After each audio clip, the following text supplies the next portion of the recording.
Over the years, I've played in lots and lots of hockey tournaments. A lot of them in Estevan, a few in Regina, one up in Belgoni, a couple in Dauphin. And in every single hockey tournament I've played in, I've scored at least one goal.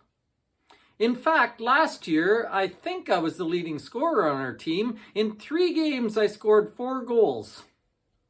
And I felt really, really good about that. That made me really proud. I felt really successful. And when I tell you that, you probably go, so what? It probably doesn't mean a thing to you. You probably won't lose a second of sleep as to whether I'm going to score a bunch of goals in this year's year-end hockey tournament or not, because it doesn't matter to you. You don't care.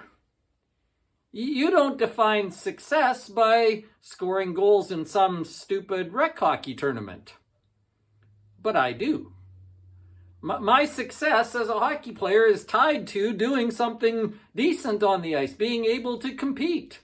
And so I define success and take pride in one thing, and you couldn't care less.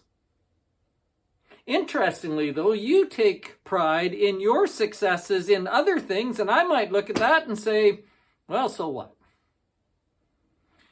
So here's your homework for you this week. Before you come on Sunday, I want you to think about how you define success in your life, in various areas of your life.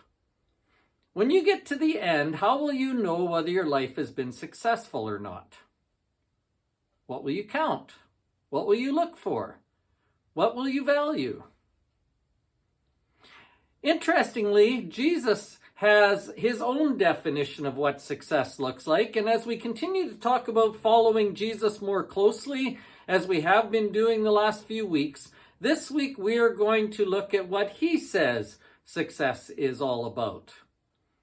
It's one simple story, one very short story that gives us one very good lesson. The sermon is called What Success Looks Like. And we're going to find out what Jesus says success looks like. And I would think maybe we ought to listen to him, considering who he is. In our Bible study at 10 o'clock, we are in 2 Kings chapters 18 and 19. After months and months of looking at kings and leaders of God's people who did the wrong thing, finally in 2 Kings chapters 18 and 19, we find a good king. We find a king who does the right things. We find a king who cares about the things of God. We find a man by the name of Hezekiah. We will not have time to read all of Hezekiah's story. In fact, we won't even have time to read chapters 18 and 19. So please go read ahead and see all the details that are in there. We're going to pick out some important ones. We're going to talk about some really good things that he did and some really good important lessons that he left to us.